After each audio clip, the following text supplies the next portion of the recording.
Today, I want to talk about the biggest two destructive patterns that tech leaders have and how to turn these around to continue building your career, increasing your income, or even growing your business as a tech leader. But first, my name is Jay. I'm the founder of Executive Leap, and I created this series to help people understand how AI is changing the job market and society in general. And over the past few years, I've talked to so many software engineers who struggle with their career or being independent, going into contracting. So I've helped many engineers get better jobs and move abroad or increase their income by going fractional or starting their own business. And in those thousands of conversations that I've had with engineers, I noticed a pattern of two different types of energies.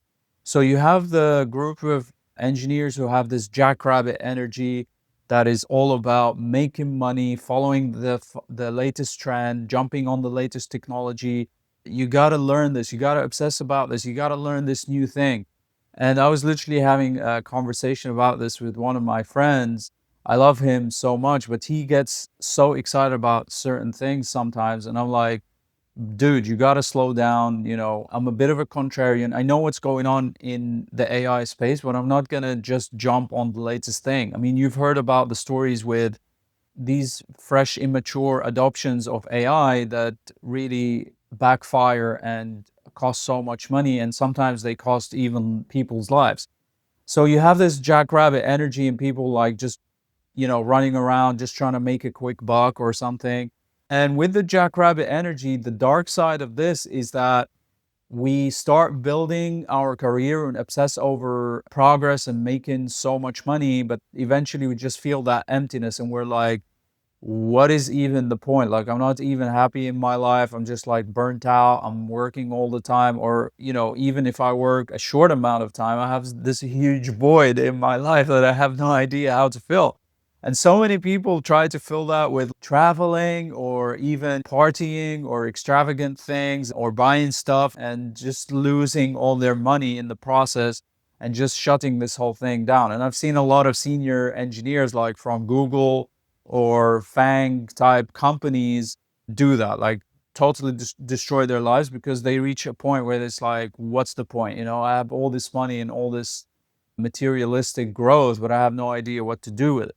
And then the other pattern is the rabbit hole energy, which is, I call it the rabbit hole energy because a lot of engineers or people in general go into these spiritual rabbit holes or this endless cycle of wanting to understand themselves or understand the world. And they go into conspiracy theories and start thinking the whole world is rigged against them, doom scrolling, all this like looking at news every single day. And at the end of this, it leads to a destructive result where you just decide to unplug from this whole thing. Like you don't even want to participate. And I've been there.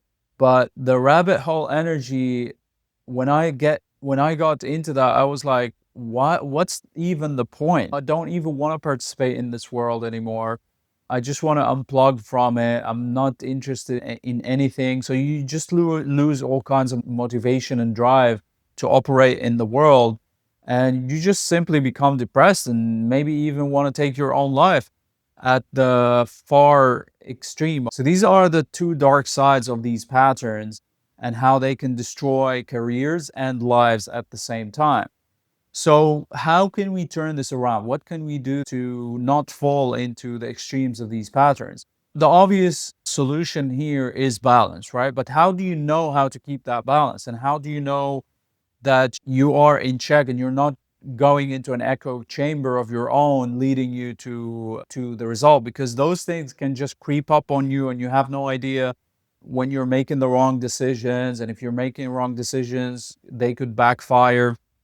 So how do you keep things in balance and in check? The best way to look at it as a techie and as a software engineer is, okay, so the self-development and the spirituality and the kind of experimentation or the discovery, whatever you want to call it, That is the back end of it, right? So personal development, self-help, understanding the world, understanding ourselves, understanding the world. This is the back end framework, right? This is what's running in the background. And then the practicality, the making money, the career progress, all of this, that's the front end. Like what you do with your learning and to bring it into the world. This is how you balance things out, right? So every time you build a back end, you build an API, for example, you got to have an interface to publish it to the world, to share it with the world, to take it to market. You can't just be building backends all the time and you just don't ship them. You're building products and you never ship them. You never have them interact with the world. This is what it's like to be constantly in a rabbit hole. And the same way, if you're constantly in the jackrabbit energy, you're like building the interfaces, but you don't have any strong back end or infrastructure to back it up, right? So the balance is where every time you build a back end or you build a front end, you just build the other side to balance it out and to ship it. So every time you do, you discover something, you learn something about yourself, you learn something about the world, you want to build the front end and take it and go apply it in the real world.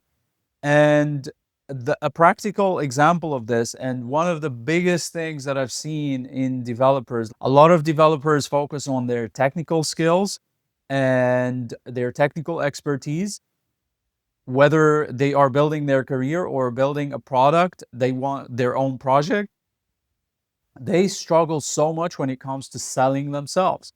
So you have all this progress in the technical thing, you have your GitHub repositories, you have your product, whatever, but then when it comes to shipping and going to market, you just freeze. You're terrified, you don't know how to talk to people, you don't know how to market and sell yourself. And that's exactly why I created the Executive Leap, to help people learn the sales and marketing and leadership skills they need to negotiate better for themselves, to get a better job, or to go to market with whatever product that they are building. And that is how you keep the balance between building something, whether it's your technical skills or your own product or project, and knowing how to ship it and sell it, because knowing the people skills and the sales skills is probably the most important skill that you can have as a leader. And that's something everyone needs to learn by themselves. I see a lot of people try to outsource this from day one. But then, okay, let's say you outsource that and someone managed to sell your product. One day you're gonna need to raise funding and you need to go talk to the investors. So you're gonna outsource that as well, bring some stranger to pitch your product and your company to the investors. So why even are they paying you money? You know, so that's how many aspiring entrepreneurs think. And you want to learn those skills yourself. And sales is also being able to deal with your team. Again, you can't outsource the management of your company. Just why are they even paying you the money? Like, you need to be there, you need to be leading your team, you need to be the CEO of your company or even the CTO of your company. Leadership, being able to lead and influence and have the people skills to inspire people, that is a core skill of being a leader and being able to build something. So learning your sales and marketing skills is a critical part, and that's probably the best example that I can give you on how you can keep the balance between the jackrabbit and the rabbit hole energy. So let me know if you found this helpful, if you have any questions, anything that didn't make sense, and I'll see you on the next one.